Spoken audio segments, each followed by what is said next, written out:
From Eyewitness News, this is Newsmakers. It's the biggest story in Rhode Island healthcare. Partners, which operates Brigham and Women's Hospital in Boston, is seeking to take over Care New England, which runs women and infants. But Rhode Island hospital owner Lifespan says the deal could cost jobs and force patients to go to Boston for critical procedures, which Partners denies. How far will Lifespan go to stop the deal, and how much does its leaders fear new competition? This week on Newsmakers, Lifespan Chief of Cardiology Dr. James Fingleton and Lifespan President and CEO Dr. Timothy Babineau. Welcome to Newsmakers. I'm Tim White. Joining me on the program, Eyewitness News reporter Ted Nesi. Dr. Babineau, Dr. Fingleton, thank you very much for joining us on the program. It's good to have you here. Great to be here. Thanks for having us. Big topic, and Dr. Babineau, we're going to start with you. In full disclosure, you're probably, as the CEO and president of Lifespan, all due respect, Dr. Fingleton, going to field the majority of the questions during this program. He's got a great story to tell. But before we get into the weeds on that and on the specific concerns you have, I want to get your reaction to sort of the layman's view, which is more mine. Ted covers this better than anyone, I would say, in this market, and has his arms around it. I sort of take a 30,000 foot view of it, as many of our viewers do. A lot of people think Lifespan is just opposing the Partners takeover of Care New England because you just don't want the competition. Has Lifespan studied whether Partners coming here would hurt your bottom line? No, we really haven't. And this isn't about competition, Tim. It's about doing what we think is in the best interest of our community and making sure that what we've worked so hard to build over the years, the things that Dr. Fingleton and his colleagues do, that we can continue to provide that care in the future. And we have real concerns based on sort of past experience that if Partners does come into the market, that more care will leave the state. Our ability to provide that care going forward will be really severely diminished.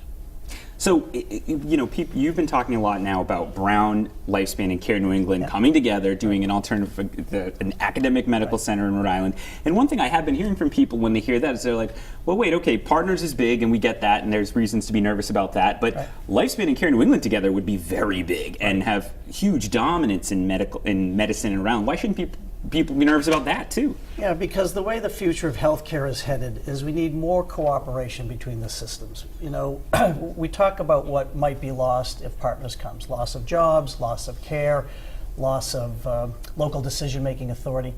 What would really be lost is the opportunity to really create something spectacular, something that would really put Rhode Island on the map, to finally have an in-state unified academic healthcare system. Think about it for a minute. Finally, after all these years, the folks who work at Care New England, the folks who work at Lifespan, being on the same team. Being on the same team for our patients, being on the same electronic healthcare record, being on the same set of protocols. That would be spectacular. I mean, that would be 1 + 1 would equal 10. And again, it's about patient care. It's about just doing the very best we can for our patients and our communities. That's what we fear would be lost. But haven't you already tried this and it failed? You tried to have a Lifespan Care New England takeover, if you will, and it didn't work out. Well, I didn't try. I meant Lifespan. It was tried before I came to the state. But keep in mind, twice before, the leaders of Care New England and the leaders of Lifespan got together and said, you know what, this makes sense. We see the value proposition in these two organizations coming together. Both times, however, we were hampered by regulators. In the first go-around, it was the Attorney General, and the second go-around, it was state regulators. So the leaders of the organizations have always seen the value of these two organizations coming together.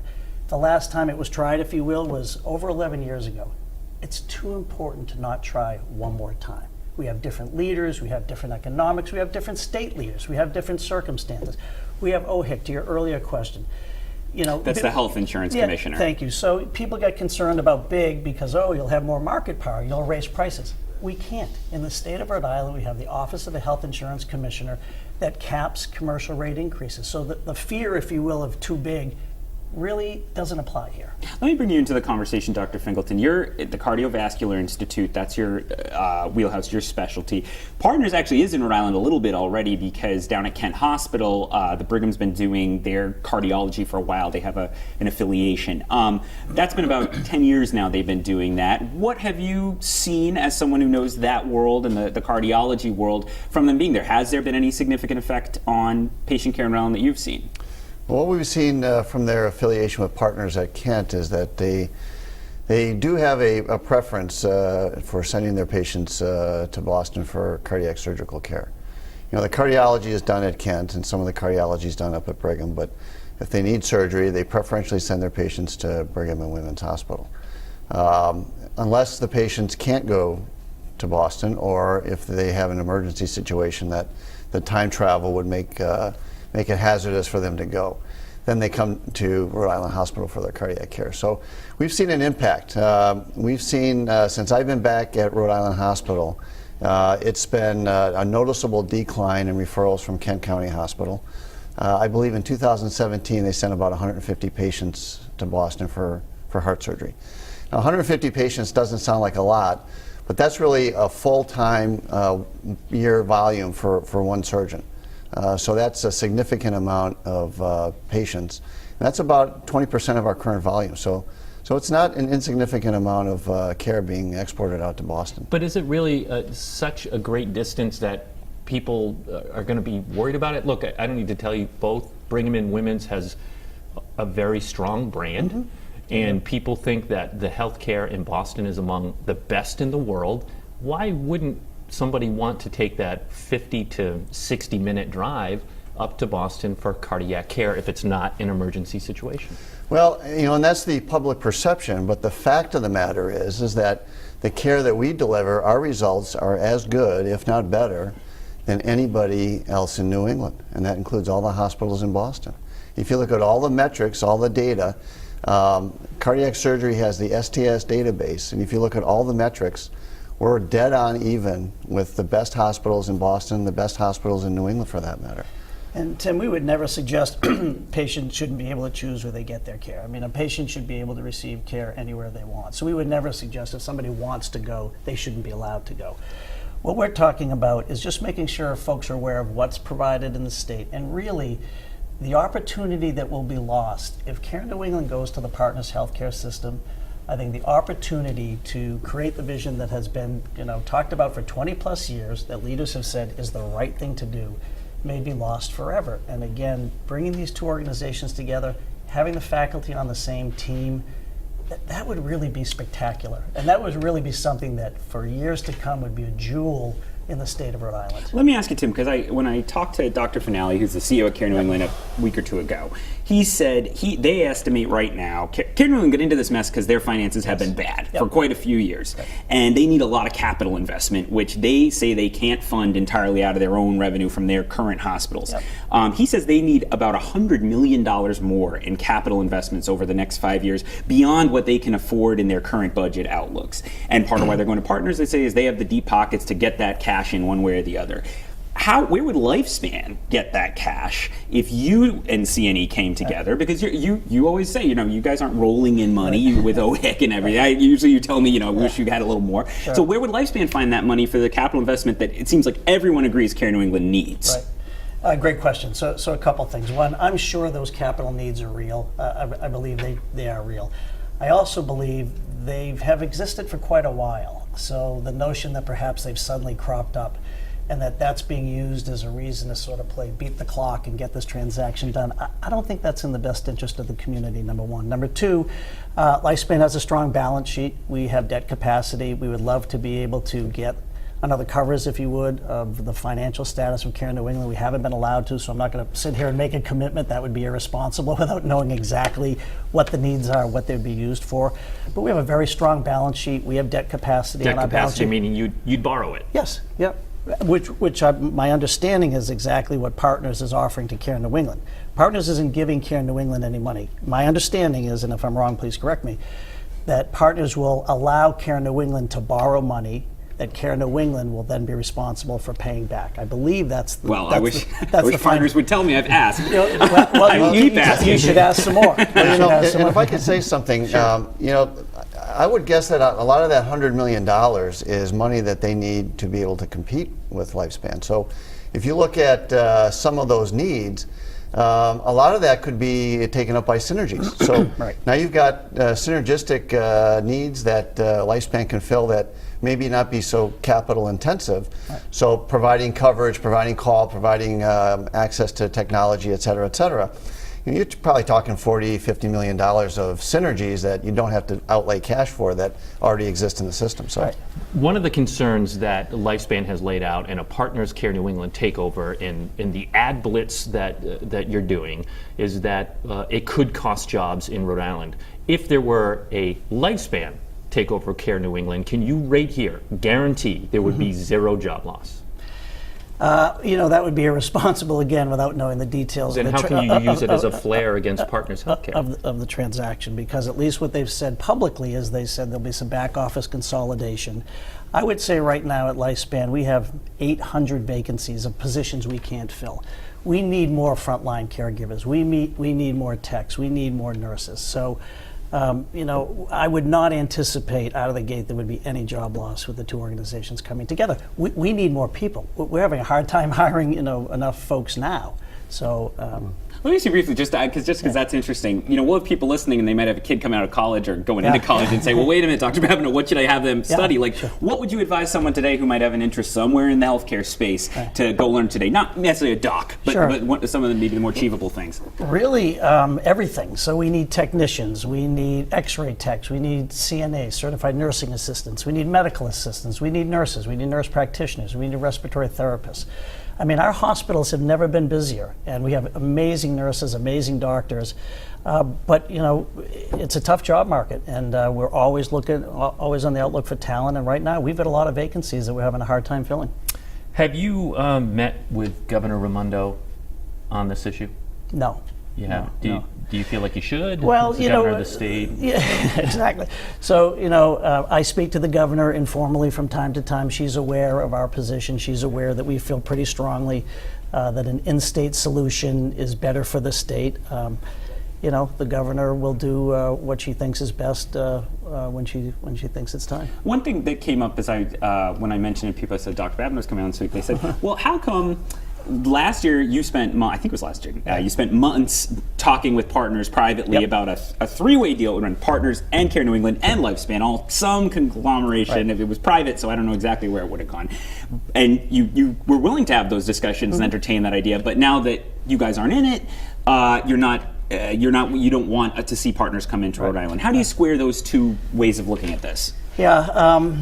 I'm partly bound by an NDA, so I can't get into all the details, but I will say the parties were working in earnest to create a healthcare solution that was built by Rhode Islanders for Rhode Islanders, with a care stayed local and the decision-making stayed local. And we just couldn't reach agreement on the terms. The talk stopped, and we are where we are. Would you want to run the new whatever would be created in your perfect world if you guys came together? That wouldn't be my decision. So whatever came together, usually you create a new board of directors. The new board of directors usually will pick the new board members, the new CEO, and that's how it should work.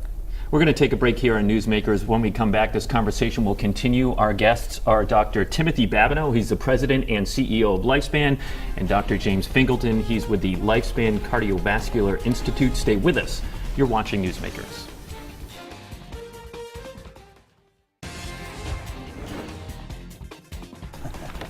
Welcome back to Newsmakers. I'm Tim White. To my left, Eyewitness News reporter Ted Nesi. Our guest this week from Lifespan, the president and CEO, Dr. Timothy Babineau, and Dr. James Fingleton. He runs the Lifespan Cardiovascular Institute. I'd like to play some sound for both of you and get your reaction to it. Ted interviewed Dr. Betsy Nabel earlier this year, and she is, so our viewers understand, she's the president of Brigham and Women's Hospital, and she's a top executive at Partners. And a lot of the conversation we had on the first half was about outsourcing care up to Boston, and that's a concern both of you share if Partners were to take over Care New England. And Ted asked her about that outsourcing of care to Boston, and here's what she had to say. Community-based care doesn't need to come to Boston and be treated at Brigham and Women's Hospital.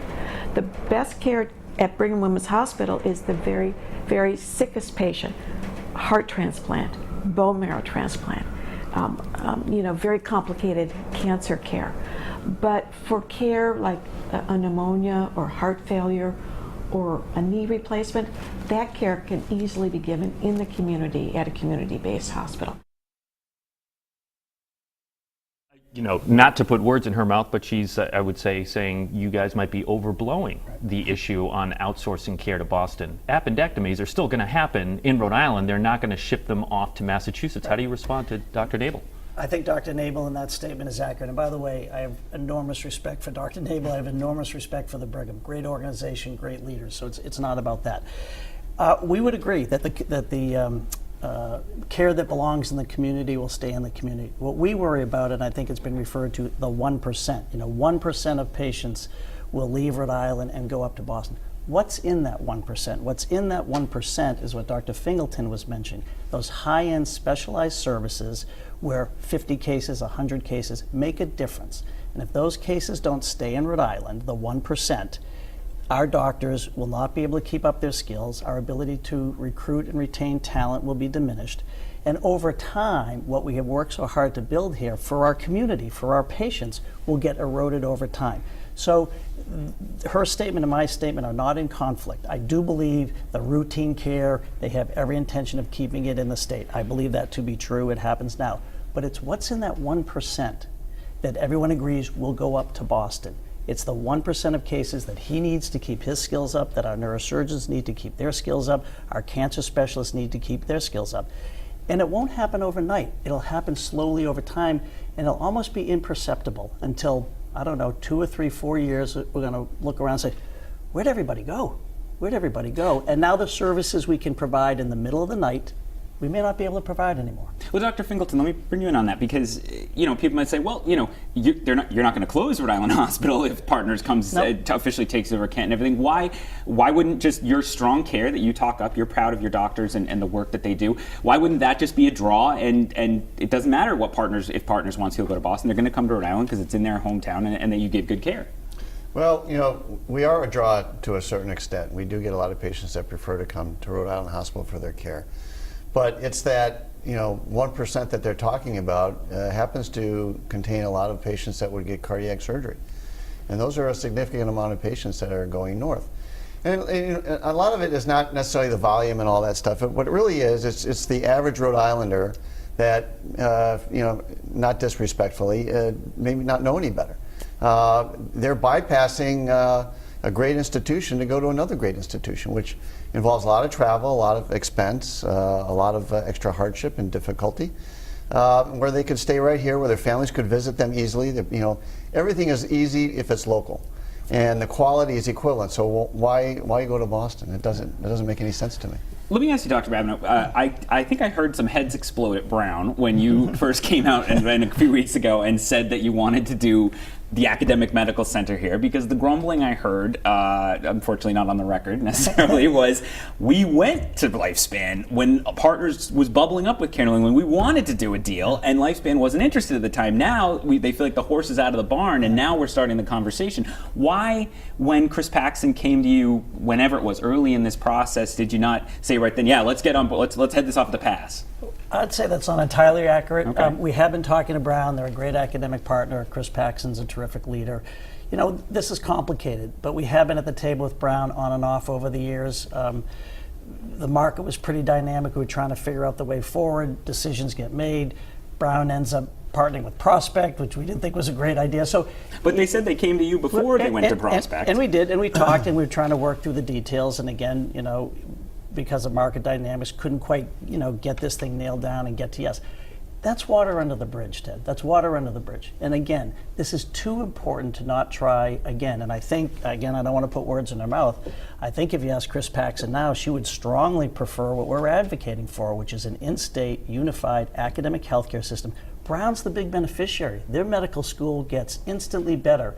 if the team from Lifespan and the team from Care New England are suddenly playing on the same team, that helps the med school. So again, I don't want to speak for her, but I would imagine she would be in favor of this. Is it still even possible for Brown? I mean, they signed an MOU with Partners. Chris Paxton, I think, joined the Care New England board as part of that. So she's sort of, I don't know, I guess she's tied into the current deal because of that. I mean, is it too late? I don't know. You'd have to ask Brad. I would hope not. Again, I would hope, at the end of the day, I know people want to make this about big bad Lifespan and we're afraid of competition. That is not true. That is not true. I've worked in complete healthcare systems. I see the advantage it brings to our patient. Massachusetts has 4 complete healthcare systems. Rhode Island has 0.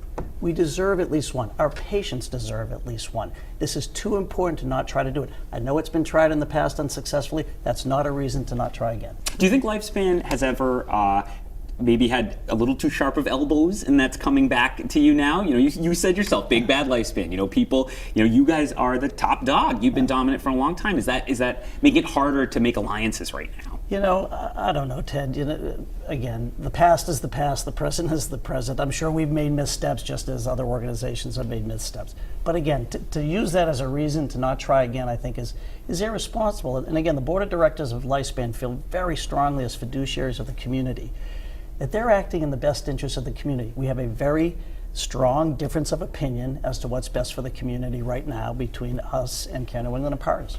We can come back to this topic. We have 5 minutes left in the show. I just want to shift gears real quick. Okay. I have to ask, and either of you can answer this question, about the demand for mental health services on the healthcare system everywhere nationally, but particularly through your prism at Lifespan. Is Lifespan keeping up with the demand for mental health services? We are, but it's unrelenting. What's going on? Well, I think it's a couple things, and it's a good news, bad news. The good news is the stigma, if you will, of mental illness, thankfully, is diminished. So folks, I think, are more open to talking about it, more open to seeking help. It used to be embarrassing, for lack of a better word, to admit you have a mental health issue. That's no longer the case. So the good news is more people are seeking appropriate care. The bad news is, like everything, we have limited resources, limited space, limited doctors. We're keeping up with the demand, but I don't see the demand diminishing anytime soon. And they're complicated patients. They require a lot of care. So it's a good news, bad news sort of thing. On the same sort of demand question, and again, getting off the partner stuff a little bit, the closure of Memorial Hospital, the number one place I hear about seeing the impact of that, not the only, but the number one is Miriam, which is yours, one of your hospitals. Talk about, we're over a year past the closure of Memorial, which Care New England Hospital is tied up with Partners, but I'm curious for just the healthcare side of that. Yeah. What has been the impact on Miriam and the broader healthcare network, and I guess how concerned are you about the after effects of that? There's been a dramatic impact on the Miriam Hospital. So again, the closure of Memorial is part of this transaction. Again, people should pay attention to that. Sort of the first foray into the state is to close a hospital. We'll leave that topic for another time. We're seeing upwards of several hundred more patients, particularly in ED visits that used to be seen. Emergency room visits that used to be seen at Memorial Hospital are now coming to the Miriam Hospital. The Miriam Hospital is already a pretty busy hospital, already a pretty busy emergency room, and hospitals like to run on what I call sort of the sweet spot. There's a patient volume where we're very high quality, very high efficiency, and financially profitable. When you go too busy or too slow, you get out of that sweet spot. And right now, the Miriam is having some challenges with overcrowding in the ED, with long wait times, nothing any of us like. We're all working hard to fix it. But we're seeing another couple thousand patients come to that emergency room every year, and it was already a very busy ED. Could you expand Miriam? It's got a really good reputation. We would love to. It's a complicated thing. The neighbors weigh in. There are CON things, but we would love to expand the Miriam. But there's no plans to do so at the moment. We're working within the envelope we have. We've got a lot of really smart physicians and Arthur Sampson and folks trying to make the throughput more efficient. Dr. Finkelton, I want to ask you, you're Dr. Babineau's up there in the C-suite doing the management stuff, but you're in the trenches, you're doing doctor stuff right now. There's been so much change in healthcare in the last 10 years, even longer I know, but especially since the ACA came on and everything else, and we're talking here about different hospital transactions.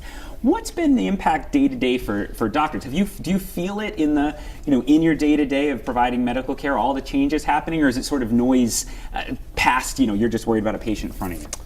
Well, there have been some changes that have been, I think, unfavorable. I think most physicians would agree that electronic medical records have negatively impacted the amount of time that we spend in front of the patient and taking care of patients directly.